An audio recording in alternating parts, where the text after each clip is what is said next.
Here is today's bread for life. Today's scripture comes from Luke 18:1. And he spake a parable unto them to this end, that men ought always to pray and not to faint. This verse from Luke introduces the parable of the persistent widow, reminding us of the power and importance of perseverance in prayer.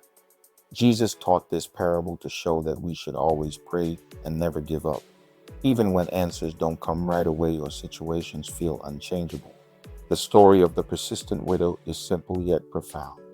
A widow repeatedly approached an unjust judge, asking for justice. Though he didn't care for her needs or for justice, he eventually granted her request simply because of her persistence. Jesus used this story to encourage us. If a judge without compassion can be moved by persistence, how much more will our loving Father hear us when we come to him in faith? Persistent prayer is not about trying to change God's mind. It's about building a relationship with him and growing in faith. Each time we come to God in prayer, we're expressing trust in his power and his timing.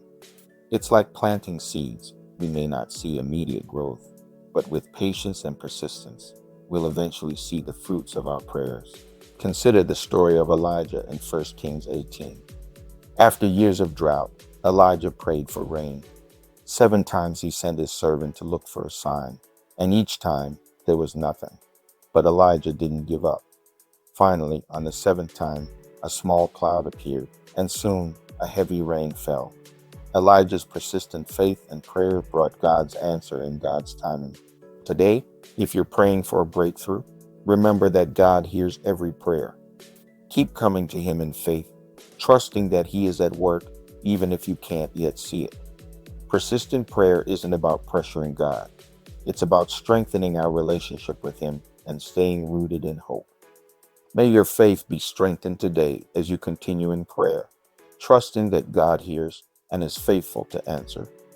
Be blessed, and I'll see you in our next devotion.